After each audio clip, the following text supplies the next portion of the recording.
Okay, so today we're going to take some notes on page 5. So in your packet, go ahead and turn to page 5.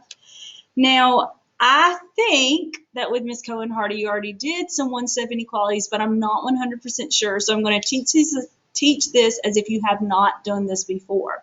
But you will need to make sure you know how to do this, whether she's covered it or not. So I am covering it with you, so you should be able to be responsible for this. So on page 5, the directions have changed a little bit. Now it says solve and graph, which means I'm going to have to solve and circle the answer I get when I solve, and I'm going to have to graph what the answer means.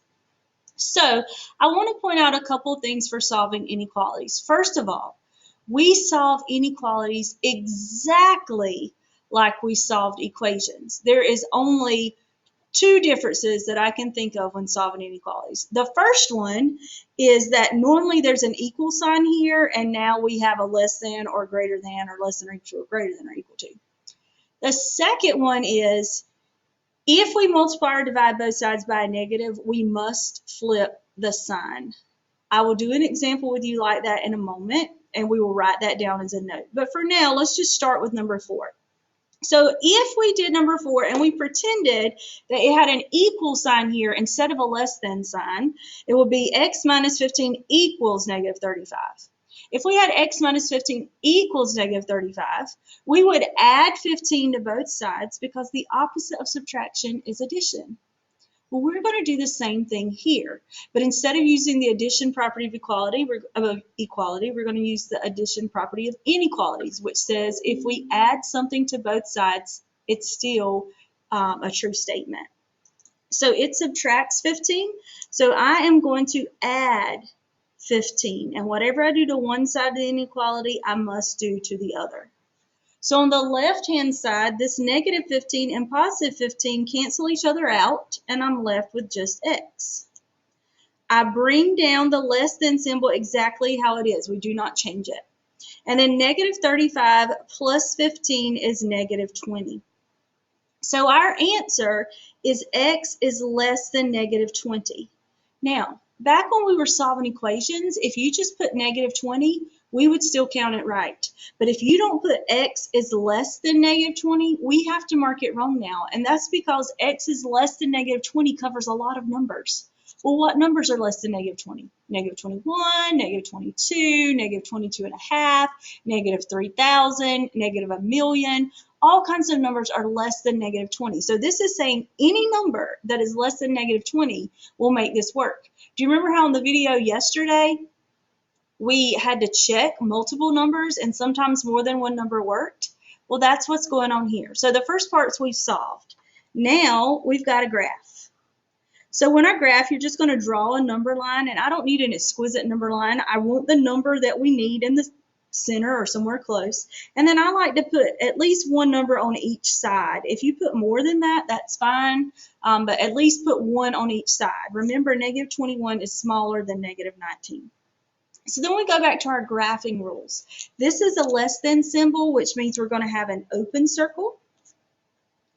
And then it's x is less than 20. Well, which numbers are less than negative 20? That will be the ones here to the left. So I'm going to shade to the left.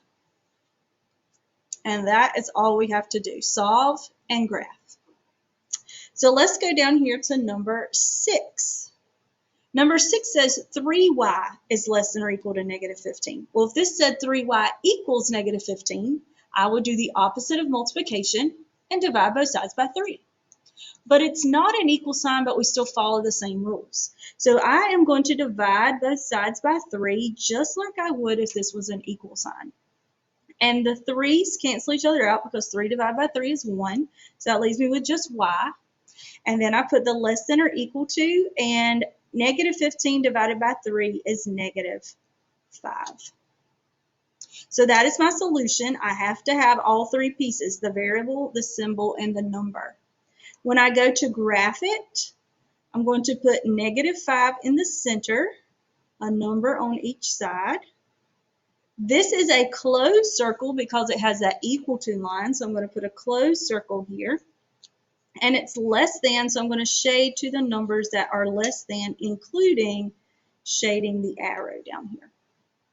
Now, I want us to make a note on this page.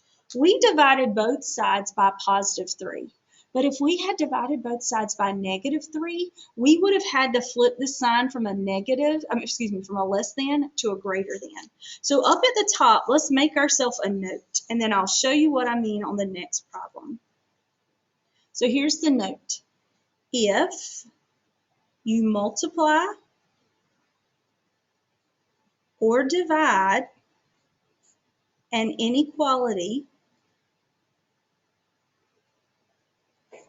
by a negative on both sides, you must, it's not an option, you must flip the sign, which means flip the inequality sign.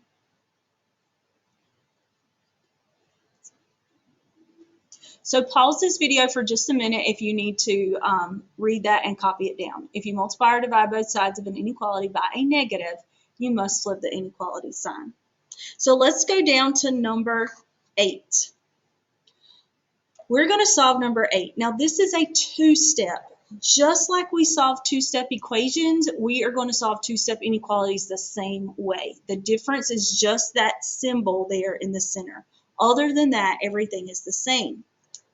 So we've got multiplication and we've got addition. Remember, we have to undo in the opposite order of the order of operations. So if I was following the order of operations, I would multiply first and add second.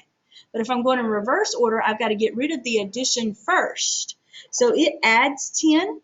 So the opposite of addition is subtraction. So I'm going to subtract 10 from both sides.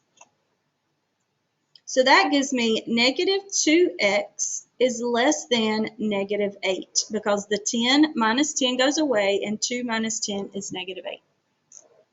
Now it's a one-step inequality. It multiplies by -2, so I need to do the opposite of that. The opposite of multiplication is division. So I'm going to divide both sides by -2.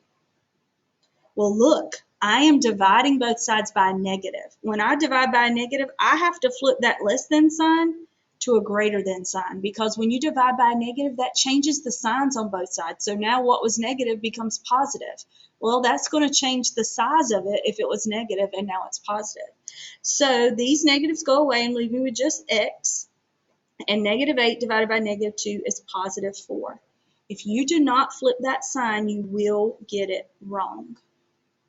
So then I go over here and I draw my inequality. I put 4 in the center, 3, 5. This is an open circle because there's no line under it, so I put an open circle.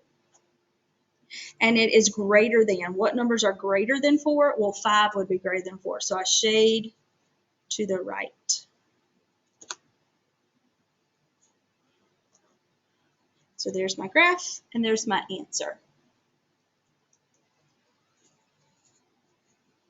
You are going to try some cons on these. I am going to assign you some cons on solving inequalities, and we're going to see what you can do. When you come back to class tomorrow, we are going to work on some multi-step inequalities.